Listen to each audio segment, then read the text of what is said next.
right. Hi, fellow crazy bunny people. So I got asked to do a video on ivermectin, and I thought I would do kind of an overall video so that on a couple of things that you guys, there seems to be a lot of questions about, and so I just thought I would do that all. Now, I've already done this, or tried to, but I can't get it to upload, so this will be my first time trying to make it go on YouTube, so I can just send you a link. Wish me luck. Never done anything on YouTube before. Let's see how this works.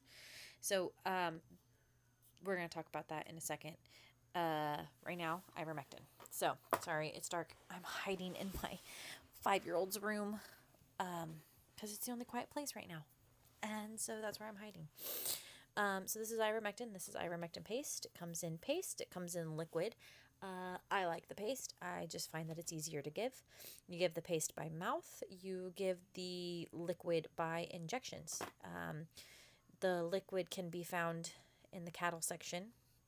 And it has a breakdown, how many milliliters per body weight. And so it's given 1 milliliter per 22 pounds of body weight for the cattle. So you would just have to do the math. So if you have like a smaller bunny, 8-pound bunny is, I'm not sure. I'd have to do the math, but it's like 0.38 ml. Anyway, not important. Do the math. You can figure it out. Google will show you how to do that math if you don't know how, but I'm going to show you how to use the paste. I prefer the paste. Now, I don't have any Q-tips today anywhere, apparently. I have no idea where my Q-tips have gone. I used to have a bunch in this box of everything that I could possibly need box, and apparently there's no Q-tips in there. So I'm going to show you the 2 different sizes with this. So, paste, ivermectin, okay? It looks like this. Okay, paste. You put some out, okay? You squeeze some up. You can kind of see that.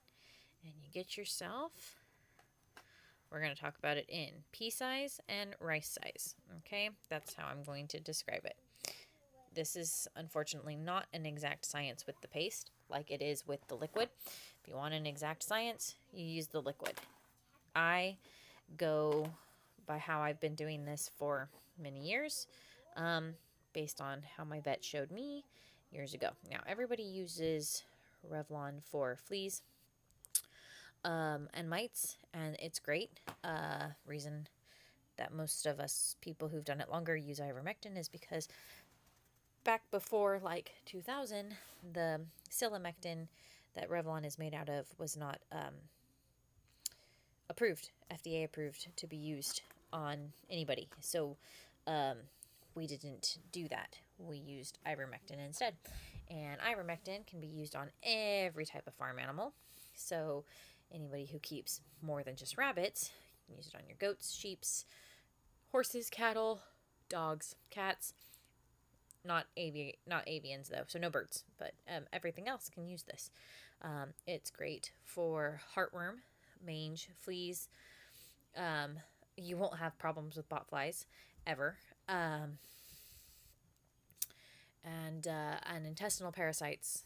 You won't have intestinal parasites in any of your mammals either if you use this. So let me see. I'm going to get you guys, show you the 2 different sizes. So here, looking at size, about the size of rice, okay, little rice size. And I would give this to a 2 to 5 pound bunny. If your bunny weighs less than 2 pounds, don't give them ivermectin. Go talk to your vet. If you're having mite issues, flea issues, mange issues, worm issues, any kind of parasite issues, and your bunny is less than 2 pounds, your bunny is most likely a baby, and you need to go see a vet. You probably should see a vet for just about anything you're really unsure about. I give ivermectin every 6 months for preventative, and then as needed for treatment for different issues, as in fleas, which we in the beginning of July had. and things of that nature. So here is the rice size, and then let me see what I'm doing here. The rest of it, okay, that is pea size, okay? There you go, pea size. So that is for a 5 to 10 pound bunny. I can't see what I'm doing. 5 to 10 pound bunny, and you give that to them. Okay, so like I said, twice a year, every 6 months, to treat any kind of intestinal parasites that they might have picked up. It'll kill those. It will keep them from getting bot flies in the summer, because that's something that can happen if they're outside. It prevents fleas from getting a stronghold usually. Now, if you do have fleas or mites get a stronghold because it's summer and they're bad during the summer, or because an infected animal comes into your yard, gets close to your bunnies, and it takes over, it can be used for fleas. It would be a monthly thing, every 30 days, like Revlon. And for mites, it is every 14 days in 3 cycles. So you do 14 days, 14 days, 14 days, and that should kill all of the babies and eggs and end the life cycle itself. You want to keep everything really clean. Bleach everything that they come in contact with regularly. Treat your ground. Diatomaceous earth works really good. Ortho home defense away from the bunnies, out in the rest of the yard where they can't be, works really good. You can use ortho home defense in your home, just not directly next to your bunnies. Remove them from the room, let it dry, let it air out really good, that sort of thing. It works really good to help with any of those kind of issues, so you stop having those issues. So that is ivermectin. Real quick, let me get... Come on. Yeah, like you're gonna do that. You don't listen. You don't listen, huh, man? Show you where you give ivermectin at. So, this is Peanut. If you're giving it by mouth, I would use a Q-tip so as to save you from getting bit. And you would give it to them by putting the Q-tip right here in that line that is those upper lips. Let's kind of shove it right there, and they will lick it off of their face. And then if you're giving any injectable, like the cattle stuff, and I'm so sorry it's so dark, I know, but you do that right here in the shoulder blades. There's that skin flap. You lift up the skin flap, and you give it right there in that skin flap, okay? Yes, a good boy. So that's how you would give the ivermectin. Now, the other 2 things, there's a lot of talk about, so I just wanted to touch base on them just to help you guys out. This is a great way to make a litter box. If you have little terrorist bunnies, you know, the ones that are always pulling their hay everywhere, kicking out their poo everywhere, not really good at using the litter box, make a huge mess. My giants are notorious for this. This is a great thing, okay? Also, awesome with cats. You just put the lid back on. Mostly it stays in there. I do this with my cat too. But you cut a hole, okay? Just like that. Fill it with litter on the bottom. You can use those grated trays cut to size if you want, to kind of put space between the paper or pine pellets, whatever you want to use or whatever you're using for litter. I prefer pine pellets. It's just great odor control. So it can keep them up off of the wet if you wish, but make it as deep here as possible where you know your bunny will still be able to crawl into it. And then on the top, keeping the lid off, far away from the entry, hang your hay device, hay box, whatever you use, hang it there so that they have to come all the way in the box to get to their hay. And make sure that they can't just cheat the system by coming to their hay over here or coming to their hay over there. Make them get in the box. They have to get in the box to get their hay. That keeps the hay in the box, because if they are cheating the system, they have to throw it either up and out of the box, which is not easy for a bunny to do, or they have to drag it back through this hole, which well, let's be honest, they're just going to eat it in there. Most are too lazy to get crazy like that. Some will do it still. Some will, but most won't. It's a good way to start teaching them to litter box train and help with the mess. Now, if you have giants, Flemish giants, and English giants, they can easily hop in and out of this bad boy, which will make it to where you might have an issue. I know, been there. So it'll be dark, but you put the lid on top, you put the hay inside, and you make it to where they can't just jump in and out. They have to use the hole, and they'd have to drag the hay back out. They will smell the hay. They'll know it's in there. They got good senses of smell. This guy can't even see. He always knows where food is, though, especially the smelly stuff.